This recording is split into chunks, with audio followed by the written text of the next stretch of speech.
The topic is diabetes and HIV or human immunodeficiency virus.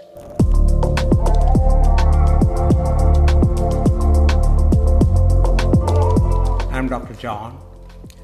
Evidence suggests that people who are being treated for HIV infection are developing type 2 diabetes at a higher rate compared to those who are not infected. Experts suggest the development of insulin resistance in these people is the cause of type 2 diabetes. The term insulin resistance was originally used to describe the presence of high levels of blood glucose along with adequate insulin. Over the years, it has been changed to imply a cause as the cause of developing type 2 diabetes. In order for a scientific concept to be accepted as fact, it should be validated through logic, mechanism, and measurement.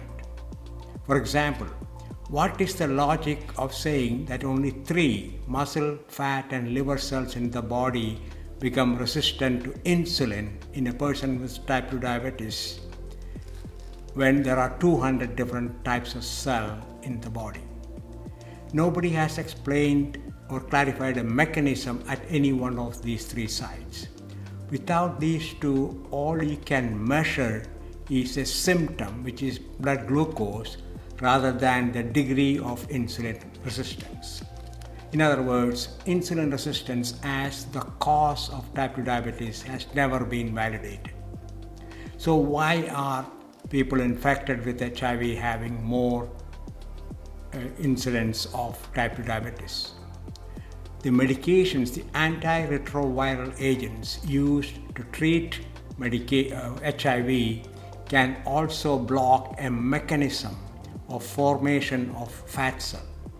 When these patients feel better because of their treatment, they start eating more, and the fat produced in the body as a consequence has no place to be stored but to stay in the blood. And this prompts muscles to switch to fat burning instead of burning glucose, leaving glucose in the blood, leading to high blood glucose level, later termed or diagnosed as type 2 diabetes. In fact, this mechanism is similar to what I have described in my book, Diabetes, the Real Cause and Right Cure, where I state that we all inherit a defined amount of fat storage capacity from our parents. When that fat stores are filled up, fat stays in the blood, muscles switch to fatty acid burning, leaving glucose in the blood, leading to the diagnosis of type 2 diabetes. So the validation of my concept is coming from the experience of people who are being treated with antiretroviral agents because of their HIV infection. If you like this type of health information, follow me on Instagram and Facebook, Dr. John on Health, or log on to my website, drjohnonhealth.com. Thank you.